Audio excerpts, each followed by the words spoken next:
The story of labor is the story of North America. You may not have heard it before or read about it in school, but it's as important as the Louisiana Purchase or the Confederation of Canada. All across North America, labor built this mighty country, from the roads we travel on to the clothes we wear. The 8-hour workday, the 40-hour work week, health benefits, pension benefits, safety laws. All of these things are commonplace today because they were fought for and won by the men and women of this great movement. Our history is what we are. It's where we came from. It's how we got here. And people need to know that. If they know that, I think that they have a better idea of what the union movement is about and what their union is about. And that is important today, especially more so than ever. To understand where you are and where you're going, you first have to know from where you came. Today, you'll learn the significance behind the story of labor and the role sheet metal workers have played and continue to play in it. We are North America. Unionism has its roots deep in our history, dating back long before the American Constitution was signed. The founding colonists were predominantly tradesmen. They had to be, to build and construct a new society from scratch. They were carpenters and masons, glaziers and potters, weavers and tailors, and blacksmiths and whitesmiths. Those that worked in iron, of course, were called blacksmiths. Those that worked in the tin and related soft metals would be considered whitesmiths. Whitesmiths were also known as tinsmiths and were the forefathers of the modern sheet metal workers. The whitesmith had a shop with tools similar to those of today, but with a lot less hand power. He had snips, of course, and he also had the usual array of hammers, dividers, pinchers, and an anvil-like block for hammering out metal. Much of the kitchenware that was used in colonial was made out of tinware. Much of the lighting had to be used with a tin, things to hold the whale oil. Even the little stoves that were used were made out of a sheet metal. So all of this was part and parcel of the trade of the sheet metal workers. Most early tinsmiths, as they came to be called, traveled the countryside by wagon, peddling their wares and skills from town to town. They were mostly barterers, exchanging goods for items like rags, old pewter, brass, and copper, and yes, occasionally ready money. The idea of the tinker, the traveling tinsmith or whitesmith who went around with his little wagon selling goods that he had made, of course, was dying out. Along with the growth and expansion of North America came the growth and expansion of industry. As more and more people arrived on our shores, the need for new homes, new appliances, and other necessities of life increased, and businessmen were there, ready and eager to supply them on the backs of working men and women. Nationally, you really had the most success in the period of the 1880s, the rise of the large corporations and the great growth of wealth in the post-Civil War period, the so-called Great Barbecue of capitalism. Through the years, as workers combined their efforts to better themselves, we realized that the issues which claimed their attention were basically many of the same ones which rank at the top of our priority list today. Better wages, shorter hours, safer conditions, and the right to bargain collectively. The more people in your industry that are organized, the better and stronger your bargaining position. The pressure of government, manufacturers, ownership not liking this and putting pressure on these organizations under the quote, conspiracy, the idea that these people were banding together, taking oaths, and the idea of oaths taking was seen as a secret society that would undermine society itself. So this was used by the people who had the capital to destroy any movement towards a regional or national union organizational structure. Working people in the eyes of business, I'm talking about big business, people with a lot of money and a lot of power, to them, we are their property. We are their property. They consider us their property. And I have to tell you, I don't want to be anybody's property. In the early to mid-1800s, the first national trades organizations began to emerge. Most never lasted more than a year or so before falling to the constant anti-union pressures of the business owners and bosses.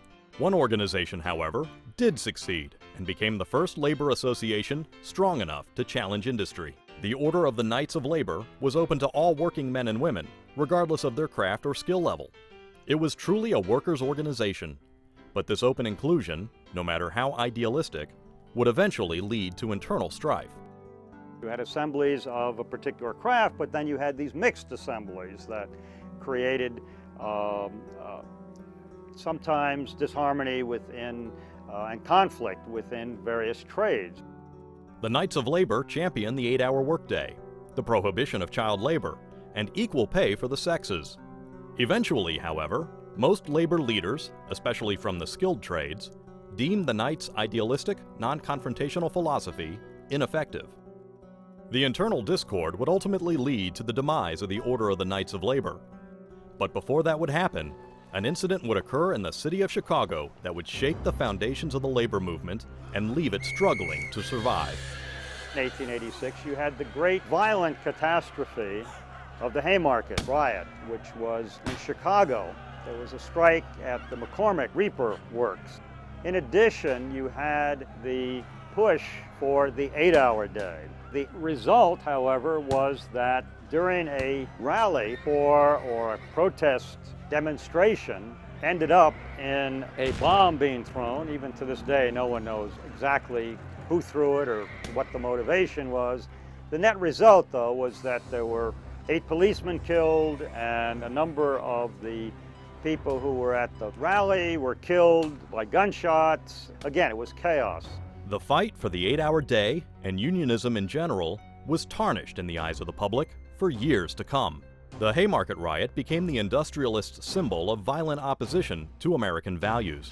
It would take a strong resolve for the movement to overcome that stigma. At that time, a newly formed Federation of Labor Unions was beginning to emerge, led by a cigar makers union leader by the name of Samuel Gompers. Gompers had been a member of the Knights of Labor, but was now ready to lead the movement in a new direction. With the establishment of the American Federation of Labor, Samuel Gompers sought to build the labor movement into a force powerful enough to transform the economic, social, and political status of America's workers. No easy task for a fledgling organization still reeling from the Haymarket fallout. Many members that actually founded the AFL were members of the Knights of Labor. They were both, but they saw more and more that this structure of the Knights would not work. Gompers advocated trade unionism that restricted union membership to wage earners and grouped workers into locals based on their trade or craft. He was convinced that the unions open to workers of all types of skills were too undisciplined to withstand the repressive tactics that both government and management had used to break unions. Then you had the AFL concept, which was that you really want to focus on the basics: wages, hours, working conditions. The broader scope is something you can't get without overturning society, which is just not going to happen. According to Gompers, unionism's sole task was to hammer out the best arrangement it could under the existing system, using strikes, boycotts, and negotiations. Under Gompers' stewardship, the AFL membership expanded to nearly 2 million members in just over 10 years. But he didn't do it alone. One man in particular had a great influence on the movement that is still felt today. Peter J. McGuire, the founder of the United Brotherhood of Carpenters and Joiners, was the first secretary of the AFL. He was a great speaker and a notorious and effective agitator, who today is remembered most notably as the father of Labor Day. It was his ingenious idea for workers to lead a festive parade through the streets of the city to garner support for the 8-hour day. More than 30,000 marchers participated in the first event in New York City. The event was a huge success and was instrumental in legitimizing the labor movement within society. With Gompers and McGuire leading the way, the AFL quickly became a powerful social economic force, forever changing the way government, industry, and labor interact. During these tumultuous times of social upheaval and industrial boom in the late 19th century, the labor movement held the line for working people. Unions fought for the rights and dignity of every underprivileged man, woman, and child in North America. Finally, trade workers of all crafts were realizing that only in unity is their strength. The time was ripe for organization. It was at this pivotal moment that an Illinois tinsmith by the name of Robert Kellerstrass began writing letters to the leaders of other tinners locals, calling for the creation of a national union. If a strong local gives the individual strength, a national organization will give the locals, and hence the members, even more strength. Robert Kellerstrass, February 1887. Kellerstrass's call for combining forces was greatly received, and on January 25, 1888, metal workers from around the country convened in Toledo, Ohio to, as Kellerstrass put it, better our conditions morally and socially. The delegates discussed matters of wages, hours and conditions, and labor relations, as well as current and future economic conditions. They also chose the first officers of the new union, electing Archibald Barnes of Kansas president, A.W. Chatfield of Missouri secretary, and Kellerstrass as treasurer.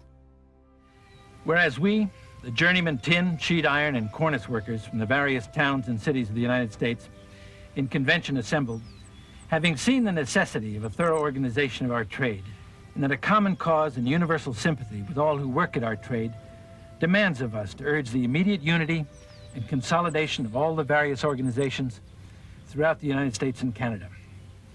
We have formed this international association, believing as we do that it will serve our employers whilst it elevates our condition. The new organization would consist of 7 original local unions, numbered 1 through 7. The name of the new organization would be the Tin, Sheet Iron, and Cornice Workers International Association, a name that would change several times throughout the 20th century as new crafts were organized. In those early days, labor had few protections from lockouts by unfriendly employers or injunctions from hostile judges, and threats and outright beatings were commonplace from hired company thugs, who very often were moonlighting off-duty police officers. But that didn't deter the efforts of the founding members. The union's growth was nothing short of spectacular, expanding from 7 locals in 1888 to 108 in less than 10 years. Included in that expansion was the historic chartering of the Canadian sheet metal workers in 1896, starting with Toronto's Local 30. This momentous unification across the border increased the strength of the union and solidified the IA's international reputation. The turn of the century marked the beginning of the most dynamic age of civilization the world has ever known.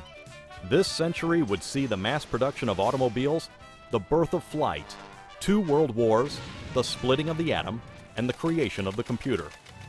As civilization advanced, so did the labor movement, and the sheet metal workers with it. New ideas for programs to protect and benefit our members were being developed. One of the first came in 1901.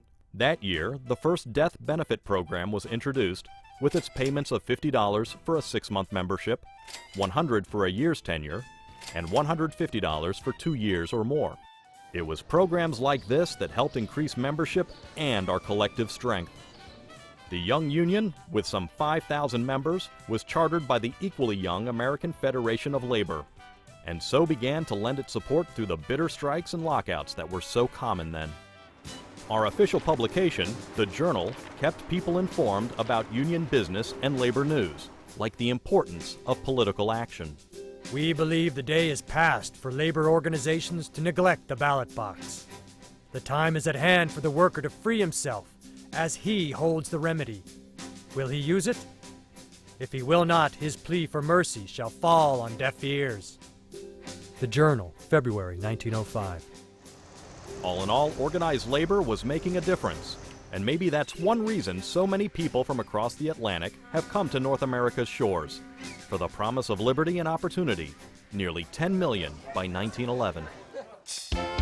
We were coming of age as countries, and as a union. Our membership soon approached 20,000. Railroad workers and coppersmiths added to the numbers. Things were looking up. Then war struck. Victory came on November 11, 1918, but the celebration was brief. As the war machine slowed down, civilian jobs were hard to find. The Union tried to help ex-soldiers get a new start in life, but more than 4.5 million had been in uniform, There simply weren't enough jobs to go around. In 1919, Prohibition just made things worse. Thousands of coppersmiths who made kettles used in brewing and distilling lost their jobs. The hard times got even harder with the stock market crash of '29. Jobs evaporated. Every day, the depression grew deeper. Labor had to fight, not only to keep jobs, but to protect wages from cutbacks. Membership in the IA fell to 14,000. The union's journal stopped publishing, and union officers took pay cuts just to keep the doors open. Our greatest primary task is to put people to work. This nation is asking for action, and action now. That's what FDR said when he took office, and it started happening. There were strikes and problems with some of the government's back-to-work programs, but we started coming back. For men in the union, there were jobs in construction, as new buildings went up with modern heating, ventilating, and air conditioning systems. It wasn't easy, but we struggled to hold the union together. Then Europe exploded, and one more time there was a war to be fought.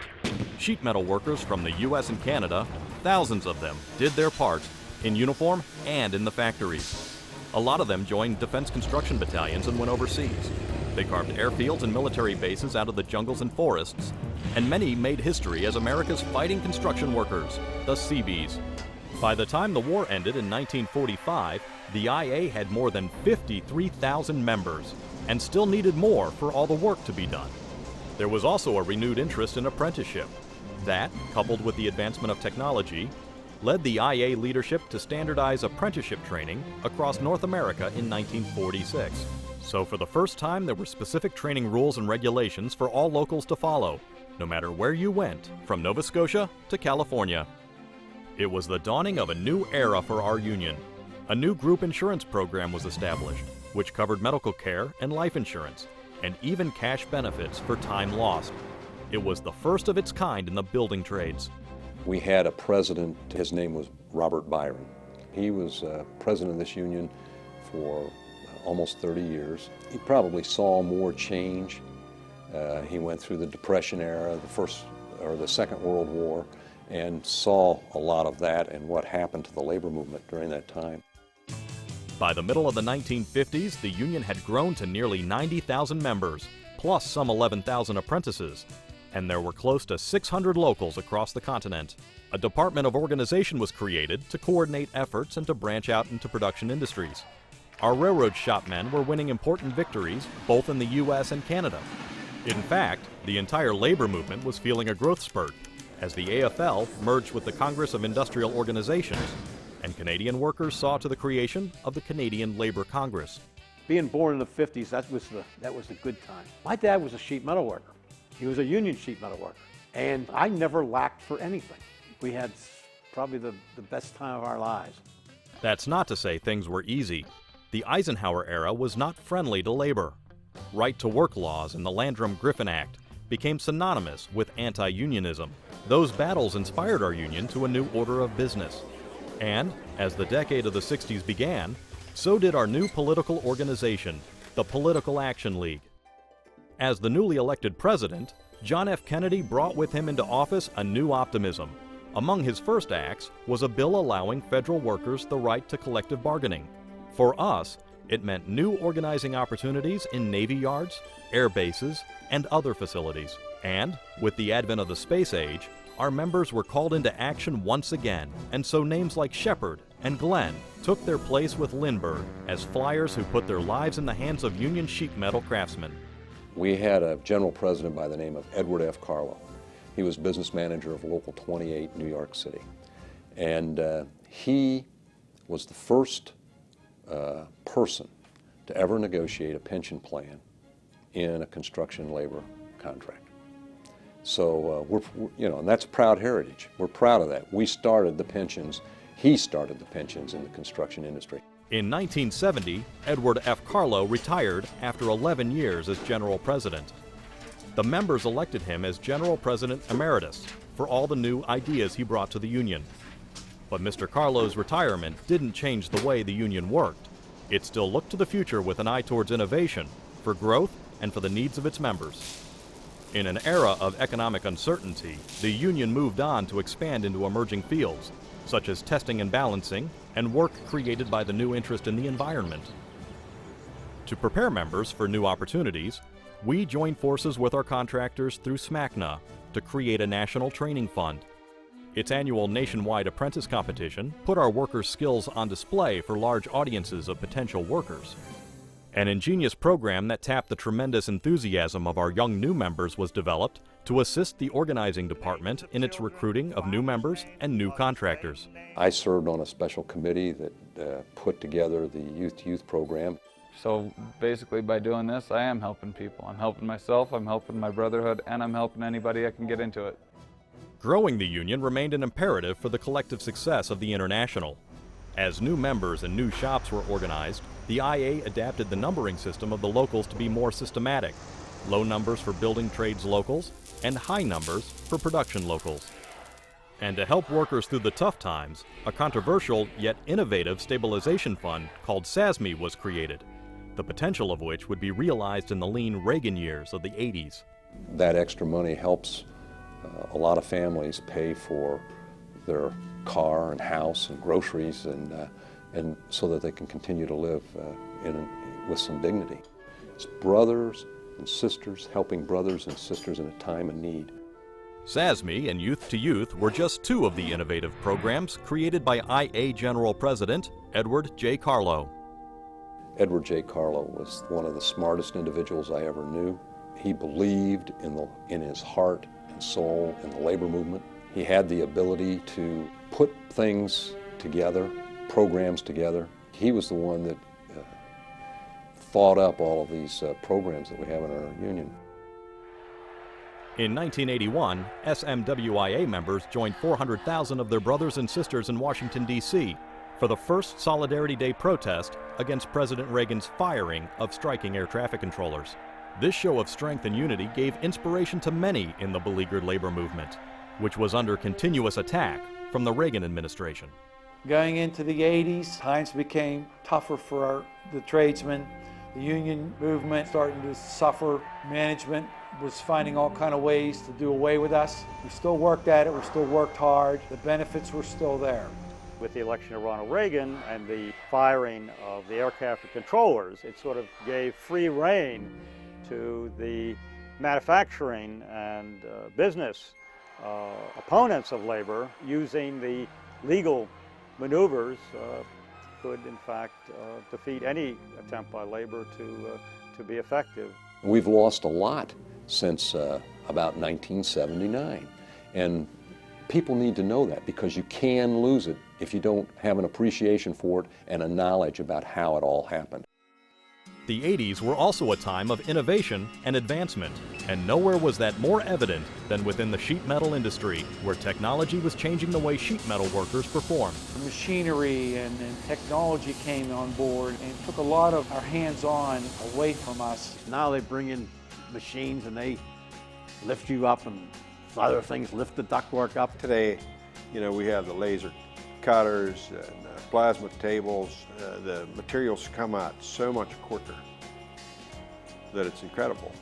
Technology wasn't the only field of advancement. The IA continually sought better ways to protect and care for its membership. By the middle of the decade, a new asbestos screening program was designed and implemented, saving thousands of lives. Our SMWIA program, that started out of doing the asbestos screenings for our members. And when we started it off and started doing the screenings, we were actually saving people's lives. And we had people that they found cancer early enough that they were being able to cure it. In 1988, the International Association celebrated its 100th anniversary. To commemorate this momentous occasion, world-famous architect Frank Gehry designed a fantastic structure entirely of sheet metal. The copper and brass house was erected and displayed in the National Building Museum. It was obvious that sheet metal pride was still strong. And yet the labor movement struggled through the Reagan years with diminishing membership and loss of market share for many crafts. The IA itself was not immune to these difficult times.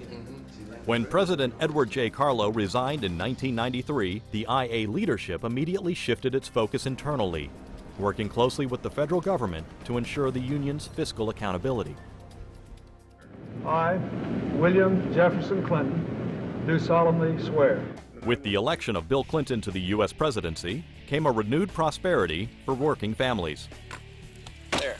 The IA continued to break new ground in training and education with the expansion of the National Training Fund into the International Training Institute. The International Training Institute today develop programs to try and look to the future of what we're going to need in 5, 10, 15 years down the road so that we can have a lifetime career opportunity for our members. Recognized as the industry leader in post-secondary education, the Institute has also become the leader in industry certification.